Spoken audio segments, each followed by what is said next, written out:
Pi Are Us by Andy Seven, a sci-fi-cafe.com audiobook. Copyright 2008, read by James Fraser.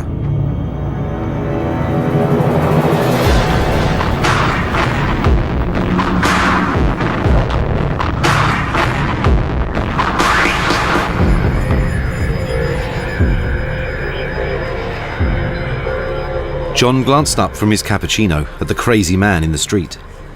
His long hair stood out at all angles, and his glasses had slipped.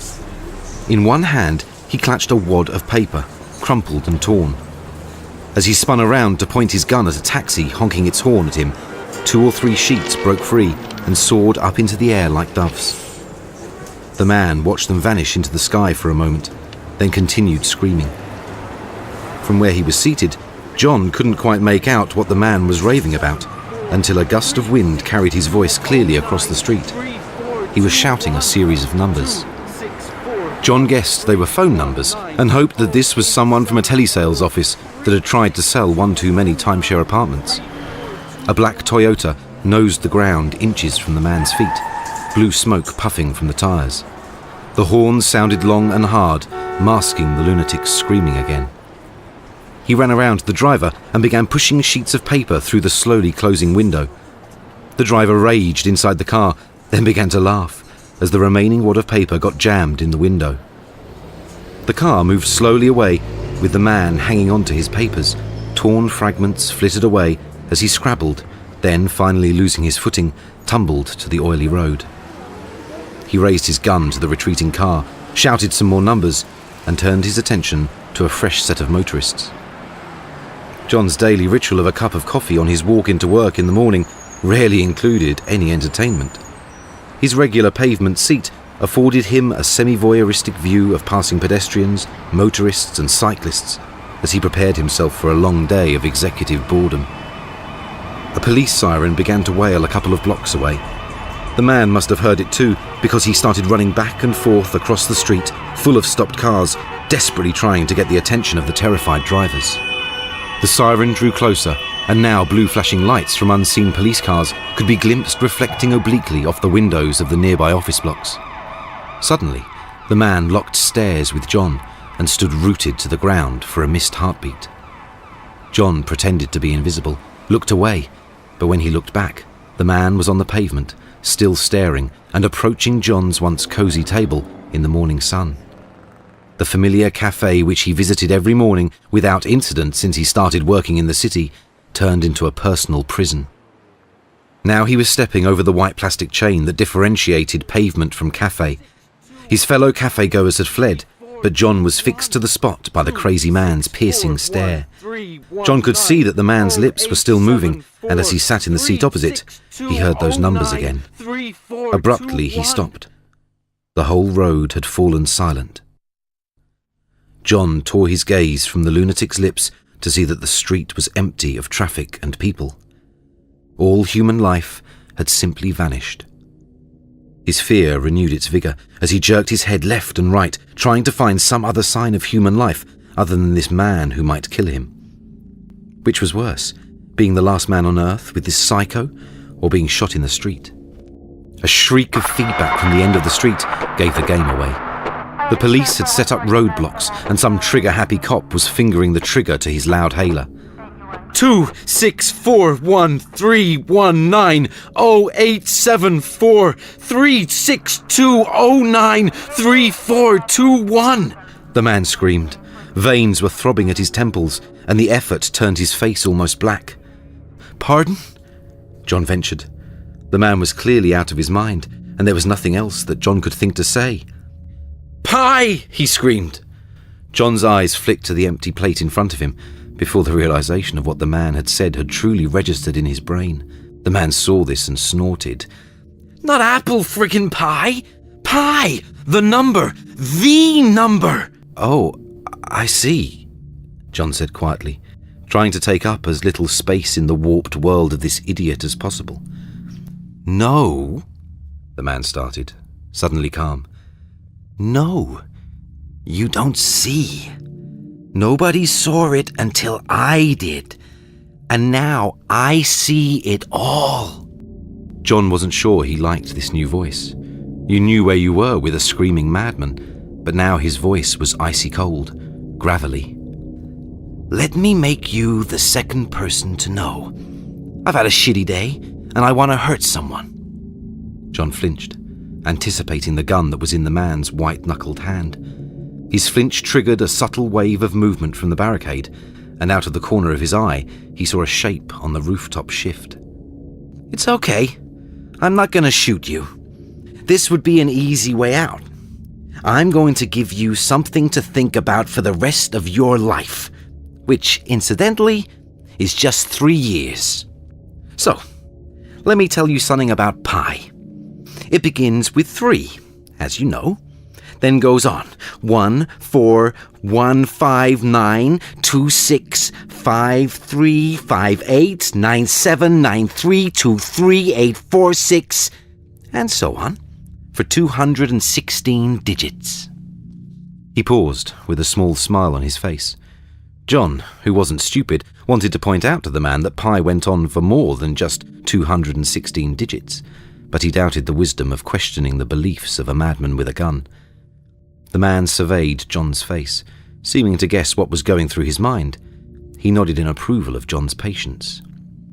"Then it's just junk for 10 to the power of 3.14159 billion zillion digits. Then it gets interesting." Despite the situation, John was now hooked. This was crazy, but it was fascinating. You see, the first 216 digits is all the accuracy you'll ever need from pi to calculate anything in the known universe. Any more accuracy, and you'll be beyond quantum limits, you see. But it's more than that.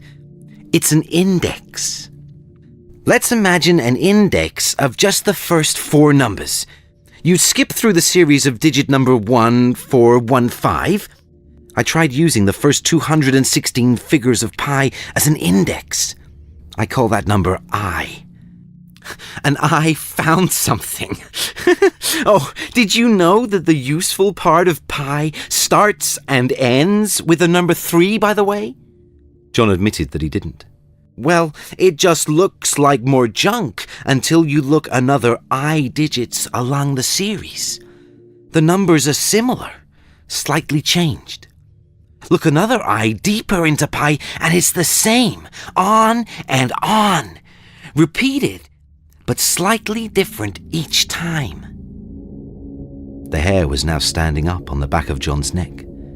He knew that people had been trying to find some kind of pattern or meaning in pi since it was discovered.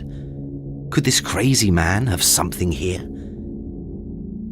Another fascinating fact for you, it turns out that I is 10 times the number of particles of matter in the universe. John started to say something, but was interrupted. Oh, forget all that Einstein rubbish about matter, antimatter, annihilation, and mass energy exchanges. That's crap. The number of particles always stays the same. They just flip properties. Some you can see, some you can't. The man was quiet for a few seconds. John was aware that he was breathing heavily, strangely excited by the madman's ranting. "So?" John prompted. "So, what you're asking is, what is all this information? 10 numbers for each particle in the universe over and over? Yes, it's a record of the evolution of the cosmos. And that leads us up to our next questions. How far does the record extend? Can I tell the future? What is the future? Is the future predetermined?" The man paused again, seemingly determined to raise John's blood pressure. "Well, the record does come to an end. Pi eventually resolves itself after a phenomenally long series, which means that the universe will eventually cease to be. Knowing that the smallest measurable unit of time is 10 to the power of minus 30 seconds, each set of numbers corresponds to the state and quantum velocity of all the particles in the universe in each of these film frames." Also, now knowing the rate of expansion of the universe at the moment of creation and careful measurements today, I can pinpoint the age of the universe, and so look it up in pi. And we have 3 years. John reeled. This wasn't what he was expecting to hear. He gagged and got to his feet. The man stood also, and the next moment John felt cold metal pushed into the side of his head. Shapes moved along the rooftops once again. "We've all got a gun against our head!" the man snarled. John had to think quickly. The man seemed most at ease when he was explaining his theories. "How does it happen? Can't you view this movie and see?" "Oh, I could image the planet Earth, but it would take 1,000,000 years just to compute the matter in a single grain of sand. This isn't something that we were ever intended to be able to read meaningfully.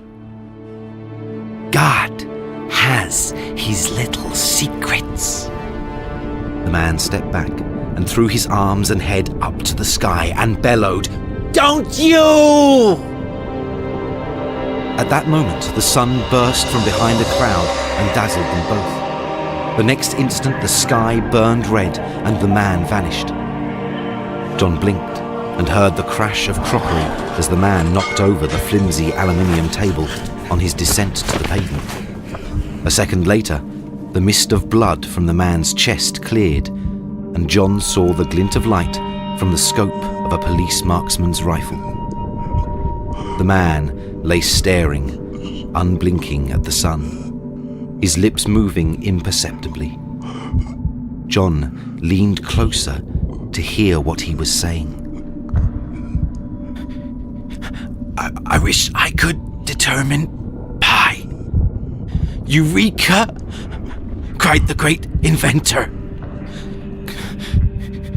Christmas pudding, Christmas pie is the problem's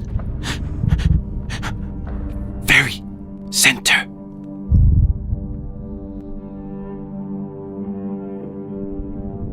Pi R Us by Andy Seven was read by James Fraser. Recorded by Martin Oliver at Rebellion Studios, Oxford. Music and effects by Martin Seven. Produced by Andy Seven. This was a sci-fi cafe.com audiobook. Copyright 2008.